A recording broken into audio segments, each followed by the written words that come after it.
Today we're going to talk about the intersectionality between the criminal and immigration system, which is known as Crimmigration. We're not attorneys, we're organizers, and all the tools that we have developed has been from direct experiences of families who have been going through the system. You'll hear us mention a lot the Padilla attorney. This actually comes from a case called Padilla versus Kentucky. It was a case in 2010 where Mr. Padilla pled guilty to drug charges, and his defense attorney at the time told him to not worry about it, that this wasn't going to affect his case later on. But it did. And he filed a claim of ineffective assistance of counsel, and the Supreme Court ruled in his favor and said that his counsel did not properly advise him of the consequences of his plea, and now made it a rule that every defense attorney needs to advise their client that there will be immigration consequences upon signing a plea agreement. So this is where the term Padilla attorney comes from. Now, defense attorneys need to advise their clients if there might be potential deportation consequences if they are non-citizens of this country. Because remember, even if you are a green card holder, you are still in risk of deportation. Some of the first things to know when your loved one is arrested is to know the detainer policy. Every county has a different detainer policy. What that means is how much does the county allow ICE to enter the jails and interview people. In California, a lot of those contracts have ended, but it doesn't strictly deny the entrance of ICE officials in interviewing your loved one. The reason that this is important is because a lot of the times our loved ones that are now in custody at this point of arrest don't know who they are being interviewed by. They might think that it's just booking, and it's not. So it's important to know that civil detainer policy within your county so that you and your loved one is informed as to who they are speaking with. Understanding the levels of cooperation between the county, the sheriff's department, or the jail administration and ICE is also super important, because now you're more informed and you're able to pass on that information to your loved one in custody, and they know not to sign any type of paperwork that is not coming directly from their defense.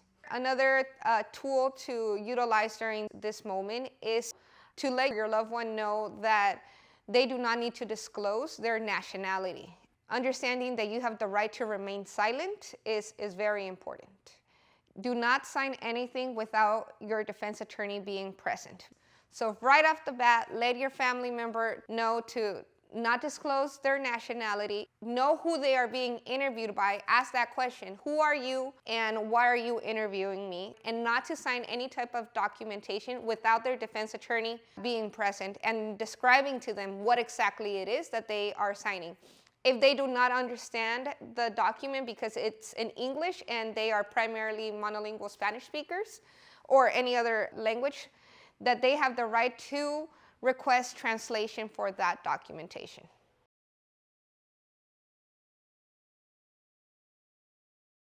At the point in the criminal court system between a plea and sentencing, it's very important for families to understand how critical it is for them to understand what they're signing. Certain charges can carry different immigration consequences. They could also be deemed inadmissible. So it is important that you talk to your defense attorney. Many families might not even have an immigration screening at this point. Without the immigration screening, you won't know how a plea deal may necessarily impact their criminal court case or in the immigration status. So understanding the charges, whether or not they carry immigration consequences, and what the immigration relief they're available to the loved one.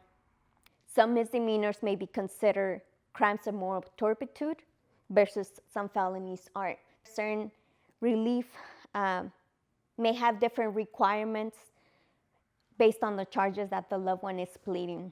For example, in DACAs, if you plead to a DUI, that will bar you from renewing your DACA. So you have to talk to an immigration expert that can advise you, and understanding a wet reckless does not prevent you from reapplying for DACA. it is very crucial that you have a crimmigration expert that can advise your criminal defense attorney and has knowledge of both of this lane of the law, because it's not just enough to have an immigration attorney advise your criminal defense attorney. They need to understand both areas of the law, because again, it carries very serious consequences, and you do not want your loved one or your family member to not be able to apply for relief, or lose that relief, or be deported because of that mistake or misadvisement.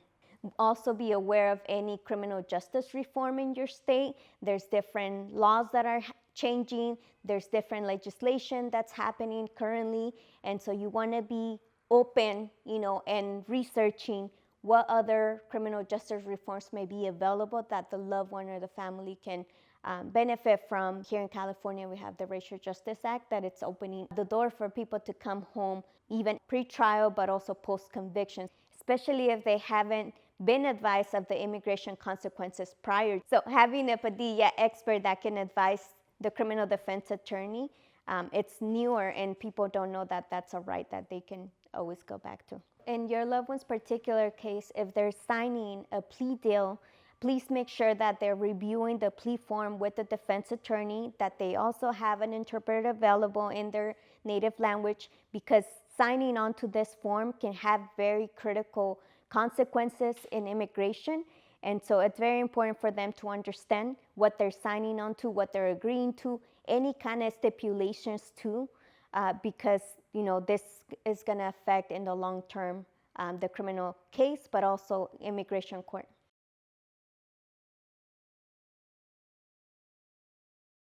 This point of intervention is after trial and before sentencing. Once again, understanding the charges and whether they're not crime of moral turpitude or make someone deportable. The type of relief that the person may be entitled to or eligible for carries different requirements that you need to understand even moving into sentencing. For example, cancellation or removal, the time of the sentence needs to be very specific. Sometimes it could be 180 days. The idea is to be able to stop that and not give immigration any grounds for them to be picked up or for them to lose any kind of relief that they may be eligible for at the point of immigration court. So understanding, once again, the relief that they're eligible for, how can we fight a sentencing to be able to stay away from any immigration consequences? And also understanding the kind of cooperation between law enforcement and your county. So once again, advocating for changes in the policy detainer in your county. If the information is publicly available, we know that ICE is, fighting tooth and nail to pick up our loved ones. So make sure that you also advocate for that information to be taken out of, the inmate locator or whatever website that the sheriff utilizes. Also helping amplify who your loved one is, creating social biography packets to be able to help negotiate charges even before sentencing, or being able to keep things away from the record so that that doesn't impact them down the road. And again, understanding and going through it with the defense attorney and the Padilla attorney that can advise you what can we keep off the record or what should stay on the record to be able to, again, keep relief immigration options open for your loved one.